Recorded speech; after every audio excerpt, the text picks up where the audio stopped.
saveur divine. Cette bonne nouvelle du royaume sera prêchée dans le monde entier pour servir de témoignage à toutes les nations. Alors viendra la fin. Ce pain céleste vous est présenté par Immaculée Niraneza. Shalom, shalom, mes bien-aimés de Dieu, que la paix de notre Seigneur soit avec vous. Rendez grâce au Seigneur qui nous donne un nouveau jour. Je vous propose de commencer notre journée en déclarant la puissance de notre Dieu. Dieu est notre refuge, Dieu est notre force, en tout cas pour ceux qui ont cru en Dieu et qui ont donné leur vie à Dieu, qui ont mis leur vie entre les mains de Dieu. Nous croyons que notre Dieu est une force exceptionnelle. Lisons Psaume 46, au verset 2, il est écrit « Dieu est pour nous un refuge et un appui, un secours qui ne manque jamais dans la détresse. C'est pourquoi nous sommes sans crainte quand la terre est bouleversée et que les montagnes chancellent au cœur des mers. » Alléluia. Dieu est pour moi un secours qui ne manque jamais dans la détresse. Je le déclare ce matin et je souhaite que ce soit aussi ta conviction, que tu dises à l'ennemi, notre ennemi Satan, que tu n'as pas peur, même si les montagnes chancellent au cœur des mers, même si toute chose est bouleversée autour de toi, mais continue à avoir la foi en Dieu. Déclare que Dieu est ta force. Je le déclare en tout cas, moi qui vous parle, Dieu est mon refuge et mon appui. Alléluia. Hier, je vous ai dit que nous allons parler sur les paraboles de Jésus-Christ.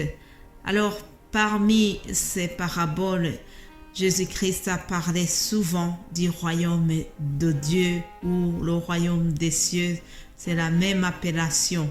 Matthieu, l'évangéliste Matthieu, parce qu'il s'adressait aux Juifs, il a souvent parlé du royaume des cieux parce que c'était une manière de respecter Dieu, de ne pas prononcer le nom de Dieu d'une manière répétitive. Alors, il a choisi d'utiliser le terme « le royaume des cieux ». Mais c'est le même royaume dont on parle. Ça, c'est juste une précision avant de commencer. Lisons Matthieu 13. Matthieu 13, 44. Le titre, c'est « Le trésor caché ». Jésus a fait donc un enseignement très long et puis il arrive au verset 44 en parlant du royaume. Il dit ceci. Le royaume des cieux est encore semblable à un trésor caché dans un champ. L'homme qui l'a trouvé le cache. Dans sa joie, il va vendre tout ce qu'il a et achète ce champ. La perle de grand prix. Le royaume des cieux est encore semblable à un marchand qui cherche de belles perles. Il a trouvé une perle de grand prix et il est allé vendre tout ce qu'il avait et l'a acheté. Recevez la parole de Dieu, chers amis. Le royaume des cieux n'est pas une notion qui est visible. Ce royaume dont Jean-Baptiste a parlé même lorsqu'il prêchait, il a prêché avant Jésus-Christ, mais c'était lui qui était chargé de préparer le public, de lui dire qu'il y a quelqu'un qui va venir. Un peu comme un chef d'État qui va aller quelque part et que bien avant lui, il y a une délégation des personnes qui vont parler aux autres, qui vont annoncer au public que bientôt, très prochainement, le chef d'État va arriver pour telle mission. Jean-Baptiste a annoncé donc l'arrivée de Jésus-Christ. Alors il disait aux gens, préparez-vous, répentez-vous, car le royaume de Dieu est proche. Alléluia. Il parlait de Jésus-Christ. Alors je vais souligner que le royaume des cieux dont l'évangéliste Matthieu a parlé ici, Ce n'est pas un royaume qui est visible, il n'a pas de frontières. Ne pensez pas que ce royaume a une armée qui est visible. Le royaume des cieux dont on parle ici, chers amis, ce n'est pas une église quelconque, ce n'est pas une dénomination particulière lorsque on parle du royaume des cieux. En tout cas, lorsque Jésus-Christ aussi a parlé du royaume des cieux, il faisait référence au règne qui est invisible.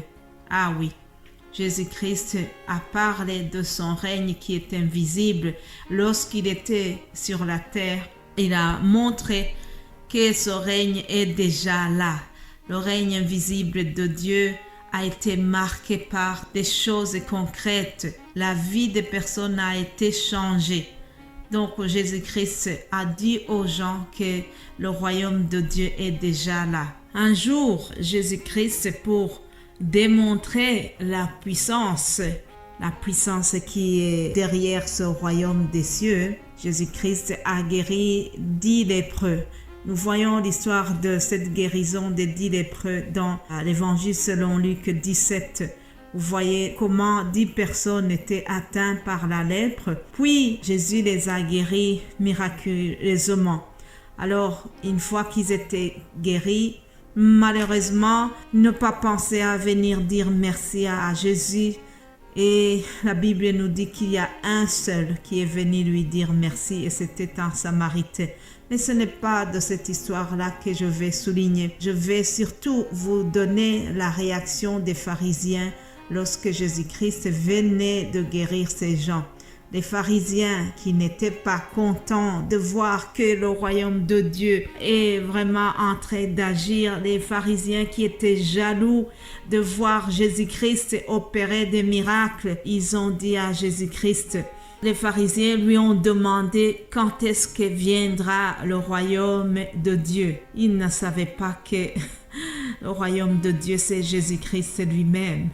Alors, Luc 17 au verset 21, on nous dit, Jésus leur répondit, le royaume de Dieu ne vient pas de manière à frapper les regards. On ne dira point, il est ici ou il est là, car voici, écoute bien, souligne cela, voici le royaume de Dieu est au milieu de vous. Alléluia. Le royaume de Dieu est au milieu de vous. Jésus-Christ a témoigné de la puissance du royaume de Dieu. Et dans la parabole que nous avons lue dans Matthieu, Jésus-Christ a montré que le royaume, c'est quelque chose qui est très cher. C'est comme un trésor qui est caché. Alors, lorsque quelqu'un a trouvé ce trésor, il fait tout pour le posséder. Il a vendu tout ce qu'il avait pour gagner, pour avoir ce trésor.